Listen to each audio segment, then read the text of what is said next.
This is a warning to all Canadians that the Supreme Court is coming for your children, and they will stop at nothing to protect the monsters who prey on them. It's quite fitting that it's raining for today's video, because today is a dark, cold, and gloomy day for Canadians. The Supreme Court says that mandatory minimum sentences for possession and access to child porn is unconstitutional. In a gut-wrenching 5-4 decision, they just struck down mandatory minimum sentences for accessing and possessing child pornography. 1 year in jail? Gone.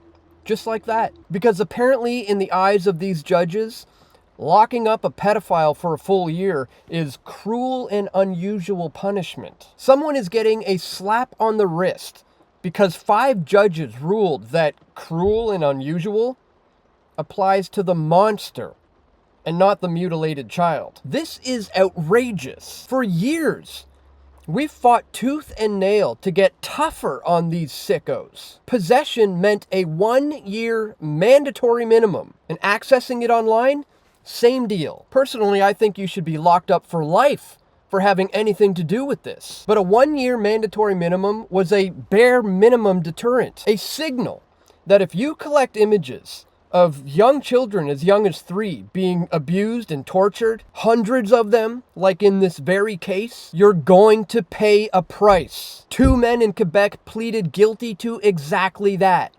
Hoarding vile files of the worst kind of evil.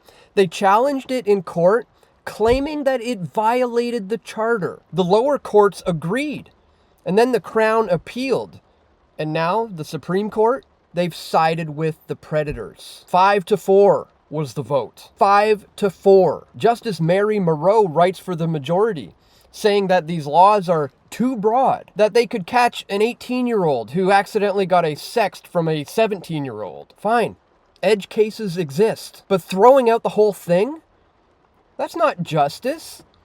That's insanity. The court says the offenses cover a wide range of conduct, from organized rings with thousands of files of prepubescent horrors to some digital mishap in a teen flirtation. They argue a 1-year sentence could be grossly disproportionate in the lighter cases, where maybe a slap on the wrist would do. And so, poof, just like that, mandatory minimums are unconstitutional. Cruel and unusual? To who? The victims whose faces are forever etched in those images? This isn't protecting rights.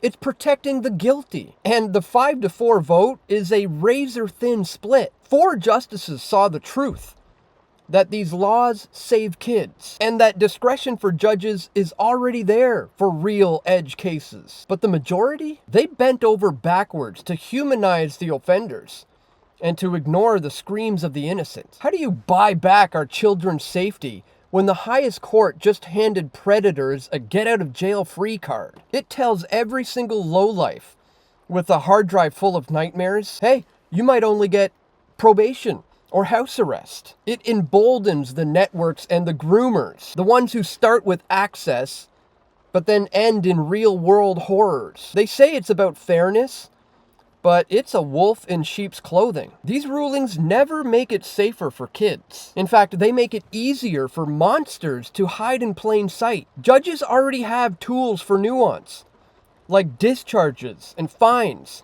and mandatory therapy. But mandatory minimums? They're the backbone. The promise that society draws a hard line on this. Without them, it's all discretion.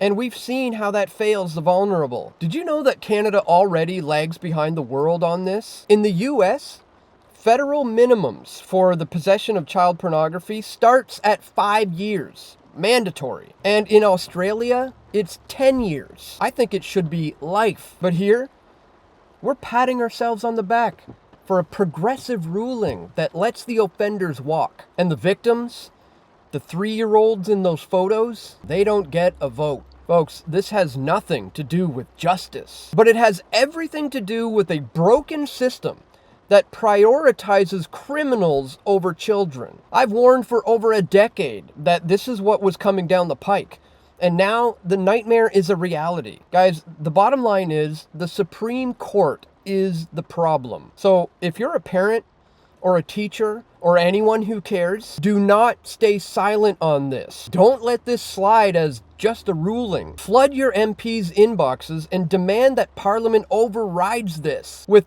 tougher minimums and no exceptions for the core crimes. Support groups like the Canadian Centre for Child Protection. Sign petitions to recall these judges if we can. And share this video, guys, far and wide. Make it go viral, because our kids deserve better than a court that cries for the wolves. Thanks for watching, guys. If you appreciate independent voices calling out this betrayal, hit that donate button below, because every bit helps me to continue fighting. Make sure you click that thumbs up button, share this video, subscribe to the channel, and stay vigilant. And stay tuned for more video reports coming soon, guys, God willing. This is Dan Dicks reporting for Press for Truth. We all want truth.